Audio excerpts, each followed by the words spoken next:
அருட்பெருஞ்சோதி அருட்பெருஞ்சோதி தனிப்பெரும் கருணை அருட்பெருஞ்சோதி. எல்லா உயிர்களும் இன்புற்று வாழ்க, வள்ளல் மலரடி வாழ்க வாழ்க, கொல்லா விரதம் குவளையெல்லாம் ஓங்குக, நல்லோர் நினைத்த நலம் பெறுக, நன்றி நினைத்த எல்லோரும் வாழ்க இசைந்து. உலக மக்களே, அறிவார்ந்த அன்பர்களே, ஆண்மநேய ஒருமைப்பாடுடைய அன்பர்களே, அருட்பெருஞ்சோதி ஆண்டவருடைய திருவிளையாடல் தொடர்கிறது. அருட்பெருஞ்சோதியுடைய ஆண்டவருடைய திருவிளையாடல் 1823ஆம் ஆண்டு தொடங்கி 1874ஆம் ஆண்டு வரை நடக்கிறது. அதாவது 30/1/1874 இரவு 12 வரைக்கும் 51 வருடங்கள் அருட்பெருஞ்சோதி ஆண்டவருடைய திருவிளையாடல் நடந்து கொண்டிருக்கிறது.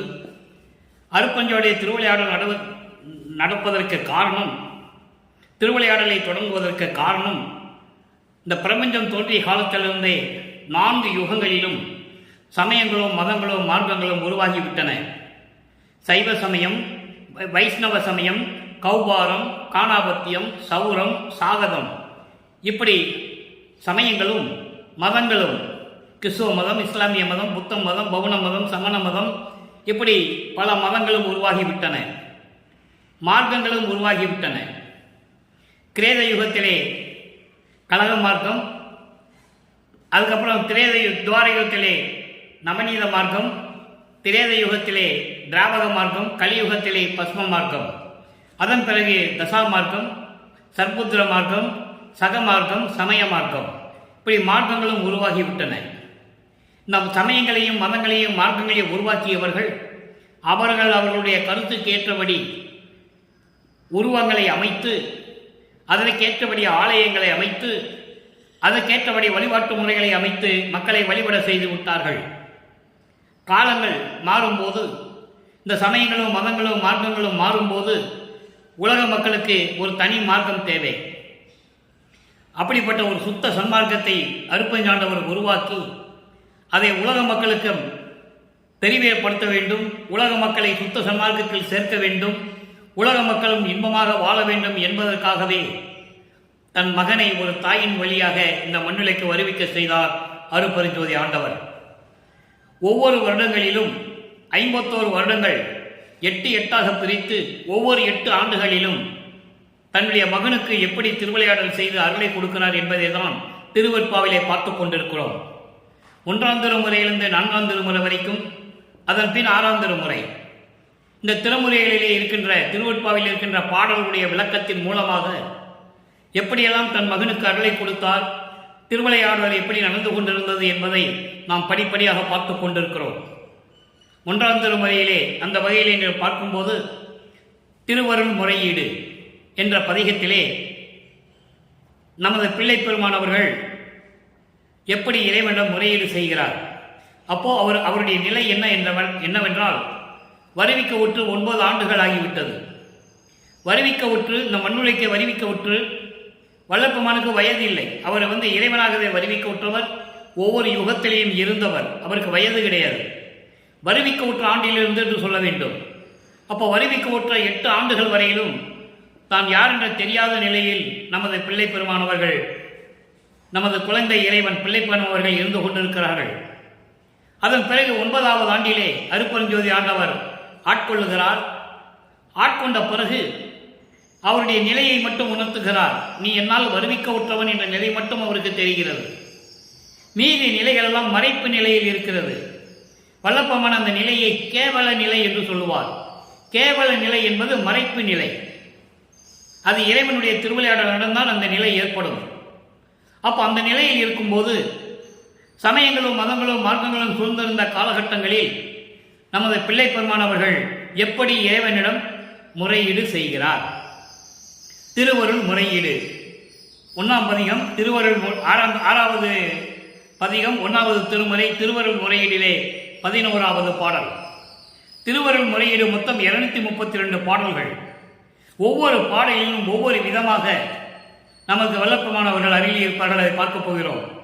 அதற்கேற்றபடி இந்த 1ஆம் திருமுறை பாடலை பார்த்த பிறகு 2ஆம் திருமுறையில் இருக்கும்போது இறைவனுடைய அருட்பெருஞ்சாண்டவருடைய திருவிளையாடல் எப்படி நடக்கிறது, நமது வல்லப்பெருமானுடைய நிலை என்ன அப்போ 2ஆம் திருமுறையிலே இருக்கும்போது, அதாவது 16 ஆண்டுகளுக்குள் என்ன நடந்தது, வருவிக்கவுற்று 16 ஆண்டுகளுக்குள் என்ன நடந்தது. அதன் பிறகு மூன்றாம் திருமுறையிலே நம் பாடல்களை பார்க்கும்போது வல்லப்பெருமான் அவர்கள் இந்த மண்ணுலைக்கு வருவிக்கவுற்று 24 ஆண்டுகள் முடிந்து விட்டது. அதன் பிறகு 4ஆம் திருமுறைக்கு வரும்போது வல்லப்பெருமான் அவர்கள் இந்த மண்ணுலைக்கு வருவிக்கவுற்று 32 ஆண்டுகள் நிறைவடைகிறது. அதன் பிறகு சுத்த சன்மார்க்கத்தை பெறுகிறார். ஒவ்வொரு நிலையும் நாம் பார்க்க போகிறோம். நல்லா கவனிச்சுட்டே வரணும். ஏன்னா தினமும் நீங்கள் இதை பார்த்தாதான் உங்களுக்கு அது புரியும், மனசில் நிற்கும். எத்தனையோ திருவிளையாடல்களை சொன்னார்கள்.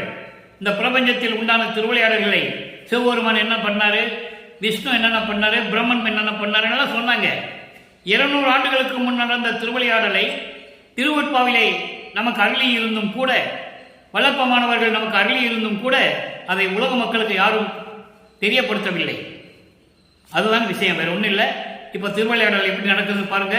திருவருள் முறையீடு, வல்லப்பமானவர்கள் எப்படி இறைவனிடம் முறையீடு செய்கிறார். இந்த நிலையில் இருக்கும்போது வல்லப்பமானுக்கு சுத்த சன்மார்க்கத்தை பற்றி தெரியாது. சமயங்களிலும் மதங்களிலும் மார்க்கங்களில் கூறப்பட்ட நெறிகளை பின்பற்றி கொண்டு இருக்கிறார். ஏன்னா இது இறைவனுடைய திருவிளையாடல், அங்கே இருக்க வைக்கிறார் தன் மகனை. ஏன்னா பின்னால் அது பொய்ன்னு சொல்லணும். அதை தான் பார்த்துட்டு இருக்கோம். நல்லா பாருங்க, கவனிங்க. தேன் சொல்லும் வாய் உமைப்பாகா. நீங்க இதை நல்லா பார்க்கணும். உமையால் வேற, பார்வதி வேற, ருத்திரை வேற, எல்லாம் இந்த பாடலில் பிரபஞ்சத்தின் உண்மைகள் தெரியப்படுத்துவார். நல்லா கவனிக்கணும் நீங்க. தேன் சொல்லும் வாய் உமைப்பாகா, நிந்தனை தெரிந்து அடுத்தோர் தான் சொல்லும் குற்றம் குணமாக கொள்ளும் தயாள் என்றே நான் சொல்லுவது என்ன.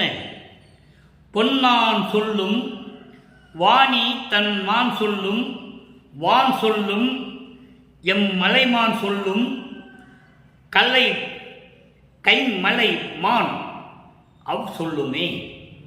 பாடலை நீங்க பார்க்கும்போது ரொம்ப கடினமா இருக்க மாதிரி தெரியும். பொருள் ரொம்ப எளிமையானது. நல்லா கவனிக்கணும் நீங்க. இப்ப அந்த பாடலை பார்த்தாட்டோம். தேன் சொல்லும் வாய் உமை பாகா, நிந்தனை தெரிந்தெடுத்தோர் தான் சொல்லும் குற்றம் குணமாக கொள்ளும் தயாள் என்றே நான் சொல்லுவதென்ன. பொன்னான் சொல்லும் வாணி தன் நான் சொல்லும், வான் சொல்லும் எம் மலை மான் சொல்லும், கைமலை மான் அவர் சொல்லுவேன். இது பாடல். இப்ப இந்த பாடலுடைய பொருள் பாருங்க. தேன் போன்று இனிமையாக அன்பாக பேசக்கூடிய உமையாரை ஒரு பக்கம் கொண்ட இறைவா, உன்னை தெரிந்து கொண்டவர்கள் உன்னிடம் வரும்போது தான் சொல்லும் குற்றம் குணமாக கொள்ளும் தயாள். உன்னை வணங்குகின்றவர்கள், உன்னை நம்பி வந்து நீதான் அடைக்கலம் என்று வந்து சொல்லுகின்றவர்களுக்கு அவர்கள் செய்த தவறுகளை எல்லாம் மன்னித்து அதையெல்லாம் குணங்களாக கொண்டு அருளக்கூடிய தயாளன், தயால குணம் படைத்தவன் என்று யார் சொல்லுகிறார்கள்? நான் சொல்லுவதல்ல. நான் என்ன சொல்லுவது? திருமகள் சொல்லுகிறாள், சரஸ்வதி சொல்லுகிறாள், ருத்திரை சொல்லுகிறாள், தேவர்கள் சொல்லுகிறார்கள். ஏன்? உன் கையில் உள்ள கலைமானம் சொல்லுமே, உன் கையில் உள்ள கலைமானம் சொல்லுமே என்று சொல்லுகிறார் இந்த பாடலிலே. எனக்கு இப்படியெல்லாம் சொல்லும்போது எனக்கு மட்டும் ஏன் நீ அருளவில்லை, விரைவாக வந்து அருளை கொடு என்று சொல்லுகிறார். இந்த பாடலுடைய பொருள் பாருங்க. தேன் போன்று இனிமையாக பேசும் உமையாரை ஒரு பக்கமாக கொண்ட இறைவனே, உன்னை தெரிந்து வருபவர்களின், அதாவது உன்னை வணங்கக்கூடியவர்கள், உன்னுடைய அடைக்கலம் வேண்டும் என்று சொல்லி வரக்கூடியவர்களுடைய குற்றங்களை குணமாக, அவங்க குற்றங்களை எல்லாம் மன்னித்து குணமாக கொண்டு அருளை கொடுக்கக்கூடிய இறைவனே என்று நான் சொல்லுவதில் என்ன இருக்கிறது? திருமகள் சொல்லுகிறாள், சரஸ்வதி சொல்லுகிறாள், ருத்திரை சொல்லுகிறாள், வானத்தில் உள்ள தேவர்கள் எல்லாம் சொல்லுகிறார்கள். ஏன்? உன் கையில் இருக்கிற கலைமான் கூட சொல்லுமே. இப்படியெல்லாம் நீ இருந்த அருளை கொண்டிருக்கின்ற இறைவன் எனக்கு ஏன் அருளவில்லை என்று கேட்கிறார். இதுல என்னன்னா நல்லா கவனிக்கணும். அதாவது திருமாலுக்கு திருமகள், பிரம்மனுக்கு சரஸ்வதி, ருத்திரனுக்கு ருத்திரை. பிரம்மனும் திருமாலும் ருத்திரனும் இறைவனை வணங்கக்கூடியவர்கள். அதே போல சிவகாமி வள்ளியை திருமாலும், எப்படி திருமகனும் சரஸ்வதியும் ருத்திரையும் வணங்குகிறார்கள் என்று சொல்லுகிறார். அப்போ இதிலிருந்து வேறுபடுத்தி காட்டுகிறார்.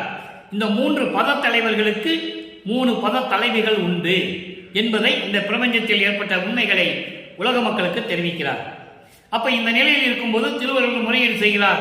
இப்படியெல்லாம் இருக்கின்ற இறைவன் எனக்கு மட்டும் ஏன் அருளை கொடுக்கவில்லை, என் சொல்லும் ஏற்று அருள்வாயாக என்று பொருள். இவர்களெல்லாம் சொல்லுகிறார்கள், உன்னை பற்றி போற்றுகிறார்கள், வணங்குகிறார்கள். ஆனால் என் சொல்லையும் ஏற்றுக்கொண்டு எனக்கு அருளை தர வேண்டும் என்று திருவருள் முறையீடு செய்கிறார். இந்த நிலையில் இருக்கும்போது வள்ளல் பெருமான், நமது பிள்ளை பெருமான் அவர்கள் அங்கே திருவொற்றியூர் செல்லவில்லை. திருவருள் முறையீடு நடக்கிற வரைக்கும் அவர் திருவொற்றியூருக்கு செல்லவில்லை. 16 ஆண்டுகளுக்குள் இது நடந்து கொண்டிருக்கிறது. அப்புறம் பாருங்க, 12வது ஆண்டில் 12 ஆண்டாவது தொடங்கி என்று சொல்லுவார். நீங்க மெய்யருள் வியப்பில் பார்த்தீங்கன்னா 102வது பதிகம் 6ஆம் திருமுறையில் சொல்லுவார். 12 ஆண்டு தொடங்கி இற்றைய பகல் வரை நான் பட்ட துன்பங்கள் எல்லாம் மலையும் கரையுமே, இரும்பும் கரையுமே என்றெல்லாம் சொல்லுவார். அப்போ 12வது ஆண்டில் வருவிக்கவுற்று 12வது ஆண்டில் திருவொற்றியூர் செல்லுகிறார். அதை நம்ம பின்னால பார்க்க போறோம். இப்போ அந்த புண்ணிய விளக்கம் என்ற பதிகம் 2ஆம் திருமுறையிலே புண்ணிய விளக்கம் என்ற பதிகத்திலே 1வது பதிகத்திலே 11வது பாடல். இங்கே உள்ளம் அவருடைய மனம் அலை பாய்கிறது. நல்லா கவனிக்கணும். வள்ளற்பமானவர்கள் வருவிக்கவுற்று 12 ஆண்டுகளுக்குள் இந்த நிலை நடந்து கொண்டிருக்கிறது. இறைவனுடைய திருவிளையாடல் நடந்து கொண்டிருக்கிறது. அப்போ அவர் மறைப்பு நிலையில் இருந்து கொண்டிருக்கிறார். மனம் ஒரு நிலையில் இல்லை. மனம் ஒரு நிலை இல்லை என்பதை மனதிடம் சொல்லுகிறார். மனமே, நீ கவலைப்படாதே, நான் இறைவனால் வருவிக்கவுற்றவன் என்ற நிலை மட்டுமல்ல, உள்ளத்திடம் சொல்லுகிறார். அப்போ சமயங்களும் மதங்களும் மார்க்கங்களும் சூழ்ந்திருந்த காலகட்டங்களில் இவரும் திருநூறு பூசிக்கிட்டு இருக்காரு. நல்லா கவனிச்சுட்டே பண்ணணும் நீங்க. அப்புறம் அதை எப்படி விட்டாரு, அது ஏன் வேண்டான்னு சொன்னாருன்றது உங்களுக்கு புரியணும். திருநூறு பூசுறாரு, உத்திராட்ச கோட்டை போட்டிருக்கிறாரு, கடுக்கான் போட்டிருக்கிறாரு, உருவ வழிபாடு செய்து கொண்டு இருக்கிறார். அப்போ புண்ணிய விளக்கத்தில் சொல்றார். மனதிடம் சொல்லுகிறார், உள்ளத்திடம் சொல்லுகிறார். உள்ளமே, நீ கவலைப்படாதே என்று சொல்லி ஒரு பாடலை கொடுக்கிறார். நல்ல கவனிங்க. உள்ளத்து எழுந்த மகிழ்வை, நமக்கு உற்ற துணையை, உள் உறவை, கொல்லக்கிடையா மாணிக்க கொழுந்தை, இறைவனை வர்ணிக்கிறார். எப்படிப்பட்ட இறைவன் என்று சொல்லுகிறார். அதோடு மட்டுமல்ல, விடைமேல் கூட்டுவிக்கும் அல்லல் துயரால் நெஞ்சே நீ அஞ்சேல், என் மேல் ஆணை கண்டாய், தெல்லக் கடலான் புகழ்ந்து ஏத்தும் சிவாய நமா என்று இடு நீரே. மனமே, நீ கலங்காதே. உலக வாழ்க்கையிலே மாயையும் மயக்கங்களிலும் சிக்கிக்கொண்டு துன்பப்படும் மனமே, நீ ஏன் பயப்படுகிறாய்? பயப்பட வேண்டாம். சிவாய நமா என்று ஒரு மந்திரம் இருக்கிறது. அந்த மந்திரத்தை சொல்லி நீ திருநீறு பூசிக்கோ என்று சொல்லுகிறார். காரணம், அப்போ இந்த உலகியலிலே இப்பவும் கூட உண்டு. உலகியலிலே யாராவது சரியா தூக்கம் வரல எனக்கு அப்படின்னு சொன்னா, கெட்ட கனவா வருதுன்னு சொன்னா, திருநீறு பூசிக்கப்பா, சிவசிவான்னு சொல்லி சிவாயனமான்னு சொல்லி திருநீறு பூசிக்கோ என்று சொல்லுவார்கள். மனம் நிலை ஒரு நிலையில் இருந்தால் திருநீறு பூசிக்கொள்ளுவார்கள். இது காலகாலமாக ஏற்பட்ட பழக்க வழக்கங்கள். அவர்களுடைய நம்பிக்கை, அவர்களுடைய நம்பிக்கை அது. இது பூசினால் இப்படியெல்லாம் நடக்கும் என்ற ஒரு நம்பிக்கையை செய்து கொண்டிருந்தார்கள், செய்து கொண்டு இருக்கிறார்கள். அதை தான் வள்ளற்பெருமான் இங்கே தெளிவாக கூறுகிறார். நானும் அதை தான் செய்து கொண்டு இருந்தேன். அதோடு நின்றக்கூடாது. அதுக்கப்புறம் இறைவனுடைய திருவிளையாடல் நடக்குதில்லை, அதையும் பார்க்கணும். அப்போ அந்த மனதிடம் சொல்லுகிறார், நீ பயப்படாதே, சிவாயனமா என்று திருநீறு பூசிக்கோ. தெளிவா சொல்றாரு. சிவாயனமா திருநீறு பூசிக்கிட்டேன்னா உன்னுடைய உள்ளத்தில் இறைவனை காணலாம். நமக்கு உற்ற துணை இறைவன் தான் என்று உனக்கு மனம் சொல்லும். உன்னுடைய உறவுக்கு ஒரு வழி கிடைக்கும். கிடைக்க முடியாத அந்த மாணிக்க கொழுந்தை நீ பார்க்கலாம். எப்படி காளை வாகனம் மீது வருகின்ற இறைவனை நீ பார்க்கலாம். எனவே மனமே பயப்படாதே, சிவாயனமா என்று நீ திருநூறு பூசிக்கோ. இதே போலதான் தெல்லக்கடலான் என்று சொல்கிறார். தெல்லக்கடலான் என்றால் பார்க்கடலில் இருக்கின்ற திருமால் கூட சிவாய நம என்று மந்திரத்தை கூறி போற்றி வணங்குகிறான். அவ்வளவு பெருமை வாய்ந்தது சிவாய நம என்ற மந்திரம் என்று சொல்லுகிறார். ஏன்னா அகவல்ல சொல்லுவாரு, இறைவனை எப்படியெல்லாம் முன்னால் ஒரு காலத்தில் எப்படியெல்லாம் இந்த சமயங்களும் மதங்களும் மார்க்கங்களும் வேதங்களும் சொல்லிக் கொண்டிருந்தன என்பதை அகவலிலே ஒரு பாடலிலே கூறுவார். 5 8 6 4 முந்துரு மறை மொழியும் மந்திரமே. வேதங்கள் அப்படியே சொல்லிட்டு இருந்தன. 5 என்பது சிவாய நம, 8 என்பது ஓம் ஔம் ஆம் சிவாய நம. இது 8 எழுத்து மந்திரம். அதன் பிறகு 8 4 6 4 ஓம் சிவாய நம 6 4 வந்து சிவசிவா. இன்னைக்கு நீங்க சிவன் கோயிலுக்கு போனீங்கன்னா சிவசிவான் தான் போர்டு போட்டிருக்கோம், பலகை போட்டிருப்பாங்க, அங்கே லைட் எரிஞ்சிட்டு இருக்கும், சிவசிவான்னு தான் போட்டிருக்கோம். இப்படியெல்லாம் வேதங்கள் உன்னை சொல்லிக் கொண்டு இருந்தன என்று சொல்லுவார், அகவலிலே சொல்லுவார். அதன் பிறகு நிலை மாறுகிறது, அருட்பெருஞ்சோதி என்று சொல்லுவார். அதை தான் நம்ம அப்ப பார்க்க போறோம். ஆக மனதிடம் சொல்லுகிறார், உள்ளத்திடம் சொல்லுகிறார், உள்ளமே நீ பயப்படாதே. ஏனென்றால் அந்த நிலையில் அப்படி இருந்து கொண்டிருக்கிறார். உலக மக்களுக்கு தெரியப்படுத்த வேண்டும் என்பதற்காக தான் திருவருட்பாவை நமக்கு அருளி இருக்கிறார்கள். நம்மளை எல்லாம் படைத்து காத்துக் கொண்டிருக்கின்ற அருட்பெருஞ்சோதி ஆண்டவராகிய வள்ளல் பெருமான் அவர்கள். அருட்பெருஞ்சோதி ஆண்டவர் ஈக்குவல் டு வள்ளல் பெருமான், 2 பேரும் ஒண்ணுதான். இறைவன் ஒருவன் தான் அருட்பெருஞ்சோதி. திருவிளையாடலினால் இது மகனாக வருகிறார். மகனாக வந்து மகனோடு 2ஆக கலந்து கொள்ளுகிறார். இதான் விஷயம், இதான் கான்செப்ட். இப்ப பாருங்க, இப்ப 2ஆம் திருமுறையில ஒரு பாடலை பார்த்துட்டோம். ஏன்னா தினமும் ஒவ்வொரு திருமுறையிலும் ஒவ்வொரு பாடல் விதமும் சொன்னாதான் திருவிளையாடல் மக்களுக்கு புரியும். ஒரு நாள் மட்டும் சொல்லுவதல்ல, ஒரு நாள் சொல்லிட முடியாது, 4 வருஷம் சொல்லணும். இப்ப பாருங்க, 3ஆம் திருமுறையில இரங்கல் மாலை. இரங்கல் மாலையில திருவொற்றியூர்ல இருக்கிறார். எப்படி இரங்கல் மாலை என்பது இறைவனுடைய நிலையை பார்த்து தலைவி வருந்தி கூறுவது, தன்னை தலைவியாகவும் இறைவனை தலைவியாகவும் தலைவனாகவும் வர்ணனை செய்து இந்த இரங்கல் மாலை என்ற பதிகத்தை நமக்கு அருளி இருக்கிறார்கள். இந்த நிகழ்வு திருவொற்றியூரிலே நடந்து கொண்டிருக்கிறது. நன்று புரிவார் திருவொற்றிநாதர் எனது நாயகனார். நல்லா கவனிக்கணும், எனது நாயகனார். ஏன்னா தன்னை தலைவியாக சொன்னதனால் இறைவனை கதாநாயகனாக்குகிறார். அப்பதான் மக்களுக்கு அது புரியுன்றக்காக அந்த மாதிரி நமக்கு அருளி இருக்கிறார்கள். மன்றுள் அமர்வார் மால்விடை மேல் வருவார் அவரை மாலையிட்ட அன்று முதலாய். இங்கே மாலையிட்ட அன்று முதலாய் என்பது தன்னை ஆட்கொண்ட நாள் முதல், தன்னை ஆட்கொண்ட நாள் முதல் 9வது ஆண்டில் ஆட்கொண்டானே இறைவன், அன்று நாள் முதல் இன்றளவு சற்றும் அணைந்து அறியே. என்னை வந்து நீ பார்க்க வரல, எங்களோ வந்து மகிழ்வா பேசவில்லை, இதெல்லாம் எப்படி? இது நியாயமா? குன்று நிகர் பூன் முளையாய் என் குறையை எவருக்கு கூறுவேனே? தோழியிடம் சொல்லுவது போல, அழகான பருவம் மங்கையான என் தோழியே, இந்த குறையை நான் யாரிடம் போய் சொல்லுவேன்? அப்போ உள்ளத்திடம் சொல்லுகிறார். அங்கே எல்லாமே மனத்தோடு தான் பேசிக் கொண்டிருப்பார், வர்ணனம் செய்து கொண்டு உலக மக்களுக்கு தெரிவிக்கிறார். உலக மக்களே, இறைவன் வந்து என்னை ஆட்கொண்டானே தவிர அன்று முதல் இன்று வரை என்னை வந்து அவர் பார்க்கவில்லை, என்னிடம் வந்து அன்பாக பேசவில்லை, என்னை அணைத்துக் கொள்ளவில்லை. அந்த இறைவன் எங்க இருக்கிறார் என்றால் திருவொற்றியூரில் இருந்து கொண்டிருக்கிறான் தியாகராஜ பெருமான் என்று சொல்லுகிறார். எப்படிப்பட்டவர்? பெரிய காளை வாகனம் மீது வருகின்ற இறைவன், அம்பலத்திலே இருக்கின்ற இறைவன், திருவொற்றியூரில் இருக்கின்ற இறைவன் எனது நாயகனார். அப்படிப்பட்ட இறைவன் இன்னும் வந்து என்னை வந்து அணைத்துக் கொள்ளவில்லை, என்னிடம் வந்து சேரவில்லை. அப்போ இறைவனுடைய அருள் இன்னும் கிடைக்கல அவருக்கு. 3வது எட்டில் இருந்து கொண்டிருக்கிறார். 3 17வது ஆண்டு தொடங்கி 24 ஆண்டுகள் வரைக்குள், அந்த 8 ஆண்டுகளுக்குள் இறைவனுடைய திருவிளையாடல் என்ன நடக்கிறது என்பதை தெளிவாக கூறி கொண்டிருக்கிறார்கள் வல்லப்பமானவர்கள். அதை தான் நம்ம பார்த்துட்டு இருக்கோம். சரி, இப்ப இந்த நிலை இப்படி இருக்கிறது. அடுத்து 4வது திருமுறை. 4வது திருமுறையிலே தான் அவர் ஏம சித்தியை பெறுகிறார். சுத்த தேகம், புராண தேகம், ஞான தேகத்துக்குரிய அந்த அருளை பெறுகிறார். அதனுடைய வழிமுறைகளை தெரிந்து கொள்ளுகிறார். 6ஆம் திருமுறை வரைக்கும் போது அதெல்லாம் நடக்குது. முதல்ல ஏம சித்தி தான். ஏம சித்தி என்பது பொன் செய்யக்கூடிய ஒரு சித்தி, ஒரு அருள் செயல். அதோடு மட்டுமல்ல, ஒரே உருவத்தில் பல இடங்களில் இருப்பது, ஒரு நிமிடத்தில் அண்டங்களை தாண்டி செல்லுவது, பறந்து செல்லுவது, நினைத்தால் நினைத்த இடத்தில் இருப்பது, அந்த சித்திகளையும் கொண்டது. அப்படிதான் அது நடந்துகிட்டு இருக்கு. ஆனா உலக மக்களுக்கு யாரும் இது சொல்லல. வல்லப்பமான பற்றி பேசும்போது பொதுவாக பேசினார்கள்.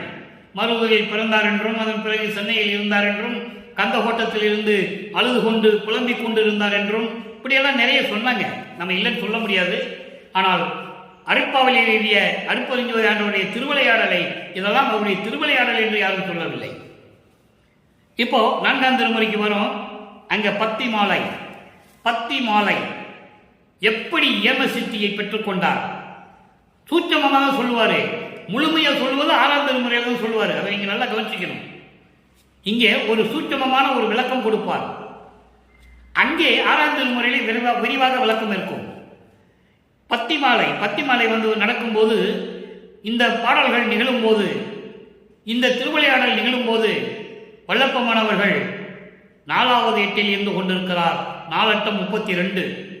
25வது ஆண்டிலிருந்து 33 ஆண்டுகளுக்குள் என்ன நடந்தது? அன்பு மாலையிலே சொல்லுவார். 1வது பதிவு அன்பு மாலை 31 பாடல்கள், அருட்பிரகாச மாலை 100 பாடல்கள். அதில் எல்லா விளக்கமும் இருக்கிறது. அதை நான் சுருக்கமாக சொல்லுகிறேன். காரணம், அதனுடைய விளக்கங்களாம் ஏற்கனவே யூடியூப்ல நான் கொடுத்துருக்கேன். எல்லாவற்றையும் சொல்லணும்னு நமக்கு நேரம் பத்தாது. அதனால சுருக்கமாக சொல்றேன். ஏமசித்தி அந்த நிகழ்வுகள் நடக்கும்போதுதான் தனக்கோடி அம்மையாருக்கு தாலி கட்டியது. அப்போ தேவர்கள் எல்லாம் வந்து வணங்கியது. அந்த நேரத்தில் அருட்பெருஞ்சாண்டவரும் சிவகாமி வள்ளியும் தன் தாயும் தந்தையும் வரவில்லை என்று மனம் வருந்தியது. மகனுடைய வருத்தத்தை கண்டு சிவகாமி வள்ளியும் அவரும் அருட்பெருஞ்சாண்டவரும் தனியாக வந்து மகனை வாழ்த்தியது. இதெல்லாம் அந்த 4வது எட்டில் நடந்து கொண்டிருக்கிறது. அதன் பிறகு திருநீறு வேண்டாம் என்று சொன்னது பிரசாத மாலையிலே நாம் பார்த்து விட்டோம். பத்தி மாலையிலும் சொல்லுவார். எல்லாரும் திருநீறு கொடுத்துட்டு வருவார். இறைவன் கொடுக்கும்போது, அடியார் இடத்துல கொடுக்கும்போது மற்றவங்களுக்கு அவர் இறைவன் தெரியாது. ஆனால் இவருக்கு தெரியும். இந்த நிகழ்வு 4ஆம் திருமுறையிலே நடக்கிறது. எனக்கும் திருநீறு கொடுங்கன்னு கேட்கும்போது, வேண்டாம் மகனே, அதெல்லாம் உன்னுடைய நிலை முடிந்து விட்டது, இனிமேல் அது உனக்கு தேவையில்லை என்று சொல்லிதான் ஒவ்வொரு தடவையும் ஒரு அருள் கொடையை கொடுப்பது. சிறுமணப்பூ, செஞ்சுடல் பூ, அருள்மணப்பூ, இப்படியெல்லாம் சொல்லுவார். அதை நம்ம பிரசாத மாலையிலே பார்த்துட்டோம். இப்போ பத்தி மாலையிலே என்ன சொல்றார்? ஏம சித்தி அடைவதற்கான அறிகுறிகளுக்கு தேவையான அந்த அருள் கொடையை எப்படி கொடுக்கிறார் என்பதை பார்க்க போகிறோம். நல்லா கவனிங்க. அருளுடையாய் அடியேன் நான் அருள் அருமை அறியேன். அறியாதே மறுத்த பிழை அத்தனையும் பொறுத்து மருளுடையேன் தன்னை அழைத்து திரும்பவும் என் கரத்தே மகிழ்ந்து அளித்த பெரும் கருணை வண்ணம் என்றன் மனமும் தெருளுடைய கண்களும் விட்டு அகலாதே இன்னும் தெரிகின்றதாயினும் என் சிந்தை உருகிலதே. இருளுடைய சிலையும் இதற்கு உருகல் அறிதலவே. இனித்த நடம்புரிந்து மன்றில் தனித்த சிவக்கொழுந்தே. நல்லா கவனிக்கணும். இதுவரைக்கும் அவர் அருட்பெருஞ்சோதி சொல்லவே மாட்டார், தெரியாது. சுத்த சன்மார்க்கத்தை பெற்ற பிறகுதான் சொல்லுவாரு. அதை பின்னால் நம்ம படிப்படியாக பார்க்க போறோம். அது இருக்கட்டும். இப்போ இந்த பாடலில் இருக்கின்ற அடிகளை விளக்கத்தை பாருங்க. அருளுடையாய், நீயே என் தந்தை அருளுடையாய் என்று சொல்லுவார். என்னை நேர்ந்து பெற்ற தாயே என்று சொல்லுவார். எல்லா அருள் வலிமைகளையும் கொண்ட இறைவனே, இந்த அடியேன் நான் அருளமை அறியேன். அருள் அருமை, உன்னுடைய அருளுடைய அருமையை, உன்னுடைய அருளின் வல்லவத்தை அந்த தகுதியை நான் அறிந்து கொள்ளவில்லை. எப்படி? அறியாதே மறுத்த பிழை அத்தனையும் பொறுத்து, எனக்கு தெரியாமல் நான் செய்த பிழைகளை அத்தனையும் பொறுத்து மன்னித்து. என்ன தவறு செய்தார்? தெரிஞ்சிரும்ல, சமயங்களிலும் மதங்களிலும் மார்க்கங்களில் இருக்கும்போது நான் கொண்டிருந்த பற்று இருந்ததே, அந்த தவறுகளை எல்லாம் நான் தெரியாமல் செய்ததுதானே. உன்னுடைய திருவிளையாடல் பின்பு தெரிந்து கொண்டேன் என்று சொல்லுவார். உன்னுடைய திருவிளையாடல் என்று பின்பு தெரிந்து கொண்டேன். நீ இருக்க சொன்னாய் இருந்தேன், திருநூறு பூச சொன்னாய் பூசினேன். சமயங்களிலும் மதங்களிலும் மார்க்கங்களிலும் இருந்து உருவ வழிபாடு செய்ய சொன்னாய், செய்து கொண்டிருந்தேன். இப்படி நான் செய்த தவறுகளை எல்லாம் மன்னித்து. எவ்வளவு அற்புதமா சொல்றாங்கன்னு நீங்க கவனிக்கணும். ஏன்னா சுத்த சன்மார்க்கத்துக்கு வரும்போது இதெல்லாம் தேவையில்லை. இதே நிலையில் இருக்கணும்னா நீங்க பண்ணிக்கலாம். சுத்த சன்மார்க்கத்துக்கு வரும்போது இதை விட்டுட்டு தான் வரணும். அதான் சொல்றாரு, மருளுடைய என் தன்னை. இப்படியெல்லாம் மயக்கங்களிலும் மாயங்களிலும் தீர்ந்து கொண்டிருந்த என்னை அழைத்து திரும்பவும் என் கையிலே மகிழ்ந்து அளித்த ஒரு பெருங்கருணை வண்ணம், ஒரு அருள் கொடையை கொடுத்தாய். அதன் எந்த மனமும் என்னுடைய கண்களும் விட்டு அகலாது இன்னும் பார்த்து கொண்டிருக்கிறேன், அறிந்து கொண்டிருக்கிறேன். இருந்தாலும் எனது உள்ளம் இன்னும் நெகிழவில்லையே, என் உள்ளம் இன்னும் இறங்கவில்லையே, தயவு இல்லையே, என் உள்ளத்தில் கருணை இல்லையே என்று சொல்லுகிறார். அப்போ சமயங்களிலும் மதங்களிலும் மார்க்கங்களிலும் இருந்தால் அவனுக்கு தயவும் கருணையும் இருக்காது. உயிரின் மேல் அன்பு காட்ட முடியாது. அந்த உயிரை கொன்று புசிப்பான் இறைச்சியை உண்பான். அவனை குத்த சன்மார்க்கத்தில் நடக்காது, நினைச்சு கூட பார்க்க முடியாது. அதான் இங்க சொல்றாரு, என் சிந்தையும் இன்னும் உருகவில்லையே இருளுடைய சிலை. இருளுடைய சிலை என்பது கருங்கல் கூட உருகிடும் பொழுது என் மனம் உருகவில்லை என்று சொல்லுகிறான். எவ்வளவு அற்புதமா சொல்றாரு பாருங்க. இங்க என்ன சொல்ல வர்றாருன்னா, சமயங்களிலும் மதங்களிலும் மார்க்கங்களுடைய நெறிகளை பின்பற்றி இருந்தால் அவனுக்கு உயிர் இறக்கம் இருக்காது.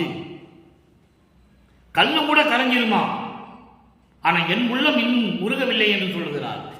இருளுடைய சிலையும் இதற்கு உருகல் அறிதலவே. இனித்த நடம்புரிந்து மன்றியை தனித்த சிவக்கொழுந்தே, அம்பலத்திலே ஒப்பட்ட நிலையில் இருந்து கொண்டு இருக்கின்ற பரசிவமே,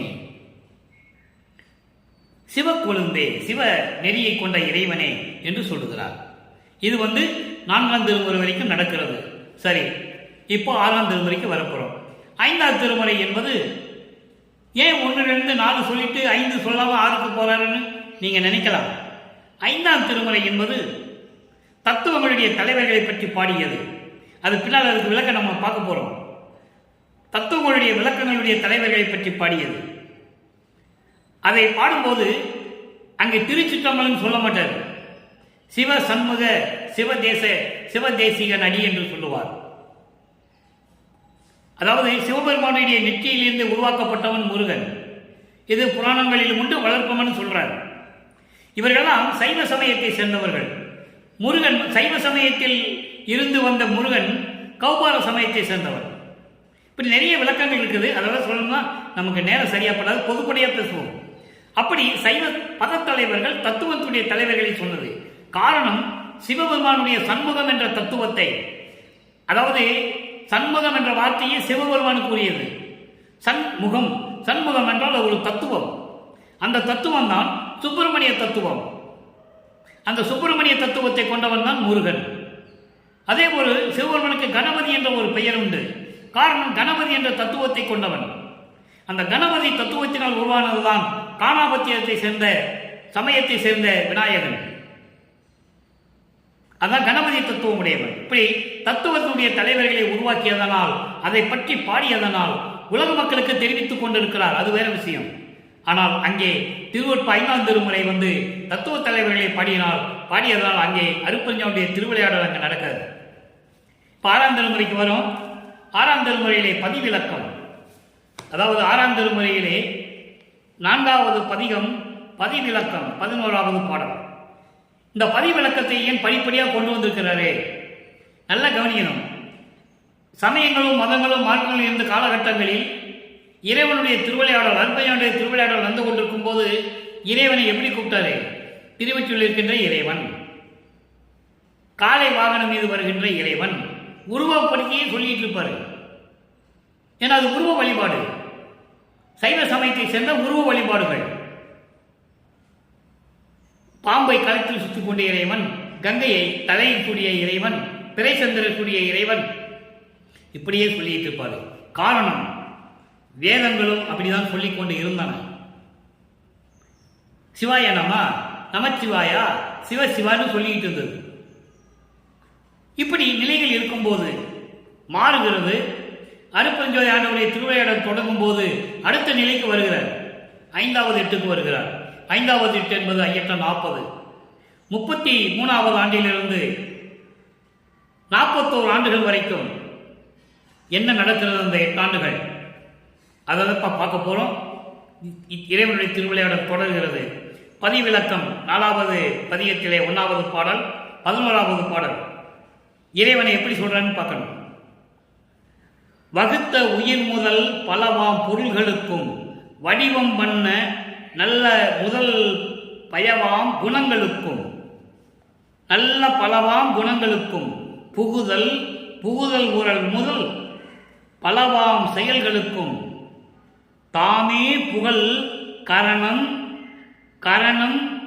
உபகரணம் கருவி உபகருவி எல்லாம் தத்துவங்களை சொல்ற. நல்ல கவனிச்சுட்டோம்னா விளக்கம் வருது.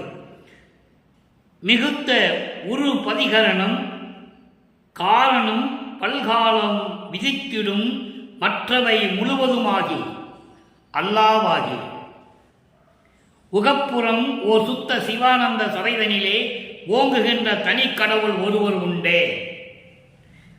தனி கடவுள் ஒருவர் உண்டே எங்கே? சுத்த சிவானந்த சபைதனிலே ஓங்குகின்ற தனி கடவுள் ஒருவர் உண்டே கண்டீர். உலக மக்களுக்கு சொல்றார். இதுக்கு முன்னால் சொன்னது வேற.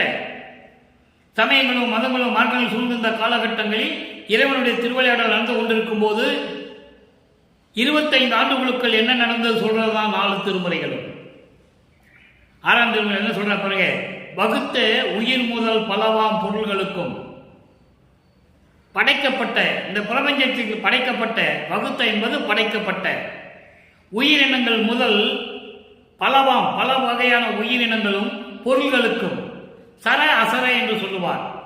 அசையும் அசையா பொருள்கள் அப்படிக்கும் அந்த வடிவம் முதல் பலவாம் குணங்களுக்கும், அந்த உயிரினங்களுக்கு ஏற்றபடி அந்த குணங்களுக்கும் புகுதல் உரல் ஆன்மாக்குள்ளேயே இருந்து புகுந்து கொண்டு அதனோடு பொறிந்து கொண்டு கொள்கின்ற செயல்களுக்கும், ஆன்மா செயலாற்ற வேண்டும் அல்லவா, அப்படிப்பட்ட செயல்களுக்கும் தாமே என்று சொல்லக்கூடிய காரணம் உபகரணம் அந்த கரணங்கள் உட்கருவிகள், அந்த கரணங்களுக்கும் உட்கருவிகளுக்கும் மிகுத்த ஒரு பதிகரணம் எல்லாவற்றுக்கும் மேலாக இருக்கின்ற காரணம் பலகாலம் என்பது பல யுகங்களாக விதித்திடும் படைக்கும் சக்தியை கொண்ட இறைவன் மற்றவை முழுவதுமாகி பிரபஞ்சம் முழுவதுமாகி அல்லாவாகி, அதாவது அருவமாகவும் இருந்தும் இல்லாத மாதிரியும் செயலாற்ற விடாமலாகியும் அருவமாகியும் இருக்கின்ற இறைவன் எங்கே இருக்கிறாரா? ஒரு சுத்த சிவானந்த சபைதனிலே. எங்கே? சத்தியஞான சபையிலே. சுத்த சிவானந்த சபை என்பது சுத்த சன்மார்க்கத்தை சேர்ந்த சத்தியஞான சபை. அங்கே சமயங்களும் மதங்களும் மார்க்கமுடைய நெறிகள் இருக்காது, உருவ வழிபாடுகள் இருக்காது, ஜோதி வழிபாடு இருக்கும். சமயங்களிலும் மதங்களிலும் மார்க்க குறிப்பிட்ட சங்கற்ப விகற்பங்கள் எதுவுமே அங்கே இருக்காது, குறியீடுகள் இருக்காது, அர்ச்சனைகள் இருக்காது, அபிஷேகம் இருக்காது. அதான் சொல்றாரு, சுத்த சிவானந்த சபைதனிலே சத்தியஞான சபையிலே விளங்கிக் கொண்டிருக்கின்ற ஒரு தனி கடவுள், ஒப்பற்ற கடவுள், யாரையும் ஒப்பிட முடியாத கடவுள், ஆதியம் அந்தமெல்லாம் தோன்றிய இறைவன், அருட்பெருஞ்சோதி சுயமாக தோன்றிய இறைவன். அப்படிப்பட்ட இறைவன் ஒருவர் உண்டு. எங்கே? சத்தியஞான சபையில் இருக்கிறார் என்பதை உலக மக்களை நீங்கள் அறிந்து கொள்ளுங்கள் என்று சொல்லுகிறார். அப்போ இறைவனுடைய திருவிளையாடல் சுத்த சன்மார்க்கத்தை கொடுத்து மகனை சொல்ல வைக்கிறார். ஒரே இறைவன் நாம்பா, அவர் சத்தியஞான சபையில் இருக்காரு, அருட்பெருஞ்சோதி ஆண்டவர் என்று சொல்லி உலக மக்களுக்கு சொல்லிக் கொண்டிருக்கிறார்.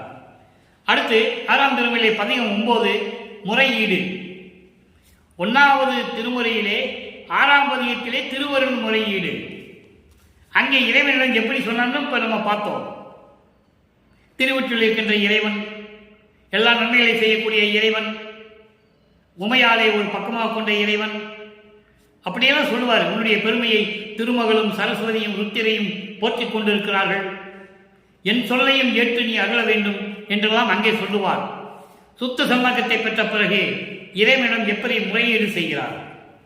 சுத்த சன்மார்க்க முறையீடு, இறைவனுடைய திருவிளையாடல் எப்படி தொடருதுன்னு பார்க்கணும். 1வது பாடல் பாருங்க, அவருடைய நிலையை கூறுகிறார். இறைவனுடைய திருவிளையாடல் எப்படியெல்லாம் நடந்தது. மருந்து அறியேன், மணி அறியேன், மந்திரம் ஒன்று அறியேன், மதி அறியேன், விதி அறியேன், வாழ்க்கை நிலை அறியேன், திருந்த அறியேன், திருவருளின் செயல் அறியேன், அறந்தான் செய்து அறியேன், மனமடங்கும் திறத்தினில் ஓர் இடத்தே இருந்து அறியேன். நல்ல கவனிங்க, இந்த வரி ரொம்ப அற்புதமான ஒரு வரி. எப்படி? மனம் அடங்கும் திறத்தினில் ஓர் இடத்தே இருந்து அறியேன். இதை தான் இங்க சொல்லுவாரு. சிவாய நமன் சொல்லி திருநீர் பூசிக்கன்னு சொல்லி மனத்திடம் சொல்லுவார். இங்கே என்ன சொல்றாருன்னு நம்ம பார்க்கிறோம். மனம் ஒரு நிலையில் இருக்க வைக்க என்னால் தெரிந்து கொள்ள முடியவில்லை என்று சொல்லுகிறார். அறிந்தோரை ஏற்றிடமும் அறியேன், எந்தை பிரான் மணிமன்றம் எய்த அறிவேனோ, இருந்த திசை சொல் அறியேன், எங்கனம் நான் புகுவேன், யாருக்கு உரைப்பேன், என்ன செய்வேன், ஏதும் அறிந்திலேனே முறையீடு. என் தந்தையே, அருப்பெருஞ்சோதியே, உன்னாலே இந்த மண்ணுலைக்கு வருவிக்க உற்று, ஒரு தாயின் வழியாக இந்த மண்ணுலைக்கு வருவிக்க உற்று நான் பட்ட துன்பங்கள் கொஞ்சம் நஞ்சமா? கணக்கில் அடங்காதே, அவ்வளவு துன்பங்களை நான் பட்டிருக்கிறேன். மருந்து அறியேன். மருந்தறியேன் என்றால் மரணப்பிணியை நீக்குவதற்கான வழிமுறைகளை நான் அறிந்து கொள்ளவில்லை. அதான் மருந்து அறியேன். அப்படிப்பட்ட இறைவனையும் என்னை பற்றி தெரிந்து கொள்ள முடியவில்லை. மணி அறியேன், நவமணி நிலைகள் என்று சொல்லுவார். இது அகவல்ல வரும். சுடர்வழி மணி, பரவரமணி, பராமரமணி, பரவெளிமணி, இப்படி நிறைய வரும். சித்திசை மணி, இப்படி ஏகப்பட்ட 9 மணிகள் இருக்கு, நவமணி வலைகள். பரமாயி என்பது சுத்த தேகத்தை கொடுக்கக்கூடிய நிலை, அதான் பரவெளி என்று சொல்லுவார். புரவண தேவத்தை பரம்பரவெளி என்று சொல்லுவார், அது பரம்பரமணி. பராவரமணி ஞான தேகத்தை குறிக்கக்கூடியது. இப்படி ஒவ்வொரு நிலைகளும் இருக்கின்ற நவமணி நிலைகளை கூறுவார். அதையெல்லாம் பற்றி எனக்கு தெரியாது. மந்திரம் ஒன்று அறியேன், எது சொல்லி உன்னை வாழ்த்துவது என்ற மந்திரம் கூட எனக்கு தெரியவில்லை. அதற்கு பிறகுதான் மகா மந்திரத்தை மகனுக்கு கொடுக்கிறார். அருப்பெருஞ்சோதி அருப்பெருஞ்சோதி தனிப்பெருங்கனை அருப்பெருஞ்சோதி என்ற மந்திரத்தை அதன் பிறகுதான் தருகிறார். அந்த நிலையை நம்ம பின்னால் தான் பார்க்க போறோம். ஒரே நாளில் எல்லாத்தையும் சொல்லிட முடியாது. அதான் இங்க சொல்றாரு, மந்திரம் ஒன்று அறியேன், உன்னை எப்படி சொல்லி உன்னை நான் வணங்குவது. சமயங்களிலே மதங்களிலே இருக்கும்போது சிவாயனமன் சொல்ல சொன்னேன், நமச்சிவாயன்னு சொல்ல சொன்னேன், நான் சொன்னேன். சிவசிவான்னு சொல்ல சொன்னேன். இப்ப நான் என்ன சொல்லி உன்னை கூப்பிடுறது? எந்த மந்திரம் சொல்லி உன்னை நான் வணங்குவது என்று சொல்லுகிறார். இதுக்கு தான் பின்னாலே மகா மந்திரத்தை கொடுப்பார் தன் மகனுக்கு. அதை நம்ம பின்னால பார்க்க போறோம். இப்போ என்ன சொல்றாரு? அதான் மந்திரம் ஒன்று அறியேன், உன்னை என்னை சொல்லி வழிபடுவது, உன்னை எப்படி வாழ்த்துவது என்ற வழிமுறை கூட எனக்கு தெரியவில்லை. மதி அறியேன், அறிவினுடைய ஆற்றலை எனக்கு தெரியவில்லை. விதி அறியேன், விதி அறியேன் என்பது நெறிமுறைகள், உய்யும் வகையான நெறிமுறைகள், மேம்படக்கூடிய மேல்நிலைக்கு போகக்கூடிய வழிமுறைகளும் எனக்கு தெரியவில்லை. வாழ்க்கை நிலை அறியேன், இப்ப நான் எந்த நிலையில் இருந்து கொண்டிருக்கிறேன்? உன்னாலே இந்த மண்ணிலுக்கு வரிக்க விட்டு உலகியலிலே இருந்து கொண்டிருக்கிறேன். என்னுடைய வாழ்க்கை நிலை என்னாகுமோ ஏதாகுமோ என்று நான் குறித்துக் கொண்டிருக்கிறேன் என்று சொல்லுவார். ஒரு பாடலிலே சொல்லுவார். அதை இங்க சொல்றாரு, வாழ்க்கை நிலை அறியேன், திருந்த அறியேன். நான் எப்படி சமயங்களையும் மதங்களையும் மார்க்கங்களையும் விட்டு வருவது? வழிமுறை வேண்டுமல்லவா? நீ சொன்னாய் வந்து விட்டேன், எப்படி முழுமையாக விடுபடுவது? திருவருளின் செயல் அறியேன், உன்னுடைய திருவருளுடைய செயல் எப்படி இருக்கும் என்று எனக்கு தெரியவில்லை. இதெல்லாம் தொடக்க கால நிலைகள். அதான் 9வது பதியத்தில் முறையீடுன்னு சொல்ற. போக போக நிறைய இருக்கு. 2500 பாடல் இருக்கு 6ஆம் திருமுறையில. ஒவ்வொரு பதியத்தையும் நம்ம பார்க்க போறோம். ஏற்கனவே ஒவ்வொரு பதியத்திற்கு பாடலை நம்ம யூடியூப்ல பேசியிருக்கோம். இருந்தாலும் இறைவனுடைய திருவிளையாடல் சொல்லும் போது இதெல்லாம் சொல்ல வேண்டிய காலத்தின் கட்டாயத்தில் இருக்கிறோம். அவர் கருப்பாறு சொல்றாரு பாருங்க, அறந்தான் செய்து அறியேன், அறம் என்பது நல்ல செயல்களை எப்படி செய்வது எனக்கு தெரியவில்லை. மனம் அடங்கும் திறத்தினில் ஓர் இடத்தே இருந்தறியேன்.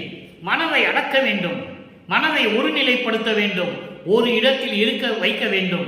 அந்த நிலை எனக்கு தெரியவில்லை. அறிந்தோரை ஏற்றிடமும் அறியேன். அப்படி மனம் அடக்கியவர்களை, மனம் அடங்கும் செயல்கள் கொண்டவர்களை நான் போற்றவும் இல்லை, மதிக்கவும் இல்லை. எந்தை பிரான் மணிமன்றம் எய்த அறியேனோ? என் தந்தையே, உன்னுடைய சத்தியஞான சபை வருகின்ற வழியை நான் அறிவேனா?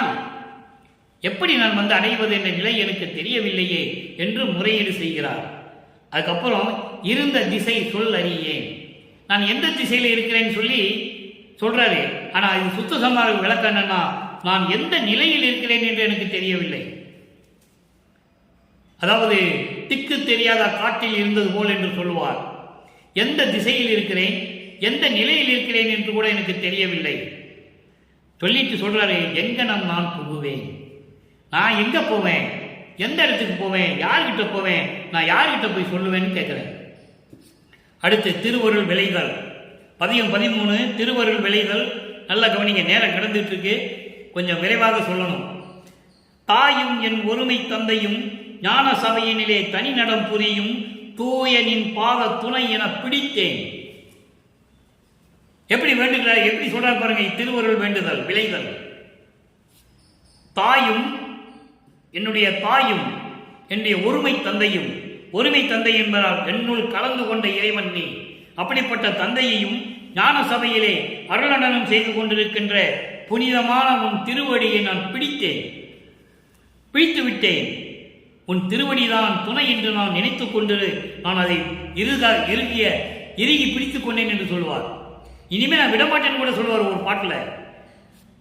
தூக்கமும் சோம்பலும் துயரும், சோம்பேறித்தனமும் தூக்கத்தையும் துயரத்தையும் மாயைகளையும் வினைகளையும் மறைப்பு நிலை, அதான் கேவல நிலை என்று ஏற்கனவே நான் விளக்கம் கூறியிருக்கிறேன்.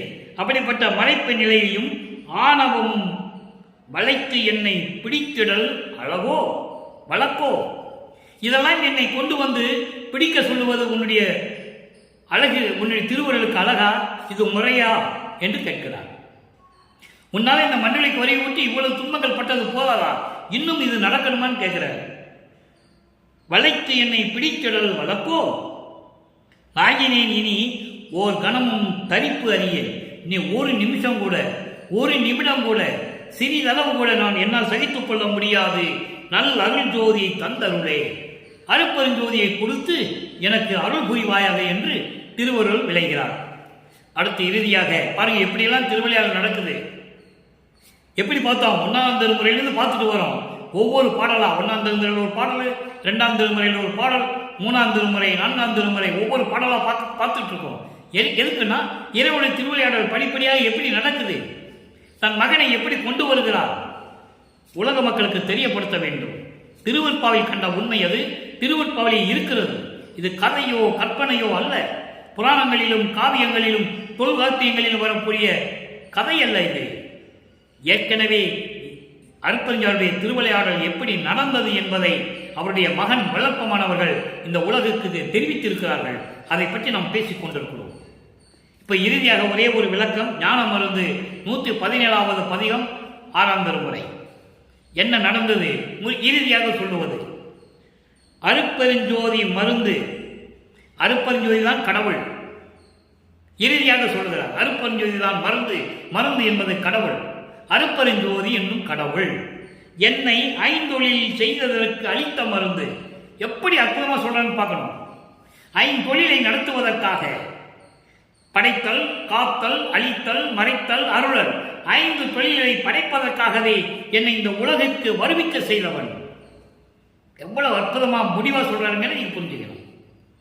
5 தொழில் செய்வதற்காகவும் சுத்த சன்மார்க்கத்தை உலக மக்களுக்கு தெரியப்படுத்த வேண்டும் என்பதற்காகவும் இந்த உலக மக்களை சமயங்களிலும் மதங்களிலும் மார்க்கங்களிலும் எடுத்துக்கொண்டு வந்து இன்பமாக வாழ வைக்க வேண்டும் என்பதற்காகவே என்னை அளித்த மருந்து.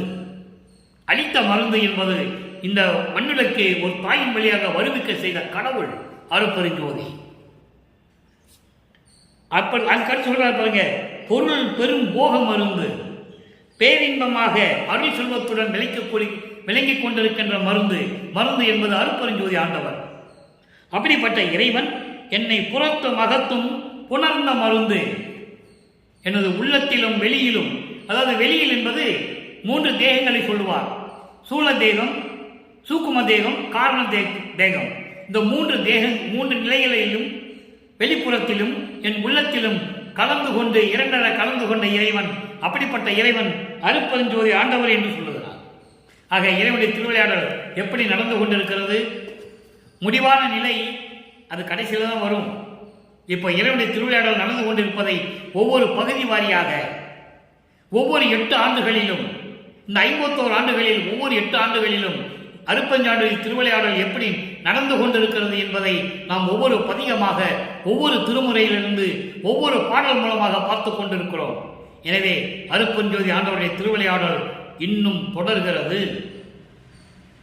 எனவே மக்களை சுத்த சன்மார்க்கத்தில் இணைந்து உருவ வழிபாடுகளை தவிர்த்து ஜோதி வழிபாடு பெற்று கொலையும் புலையும் தவிர்த்து உயிர்களை கொலை செய்வது என்ற நிலையிலிருந்து மாறி மாமிச உணவுகளை எல்லாம் கைவிட்டு சுத்த சைவ நெறியில் இருந்து கொண்டு அருட்பெருஞ்சோதி ஆண்டவரை வணங்கி அவருடைய அருள் செல்வத்தையும் எல்லா செல்வங்களையும் பெற்றுக்கொண்டு நீங்கள் நோயற்ற வாழ்வில் இந்த வையகத்தில் வாழ்வாங்கு வாழ வேண்டும் என்று வாழ்த்தி இறைவனுடைய தயவாலையும் கருணையாலையும் விடைபெறுகிறேன். இந்த வள்ளலார் ஊழியன். மீண்டும் நாளை சந்திப்போம். அருட்பெருஞ்சோதி ஆண்டவருடைய திருவிளையாடல் தொடர்கிறது.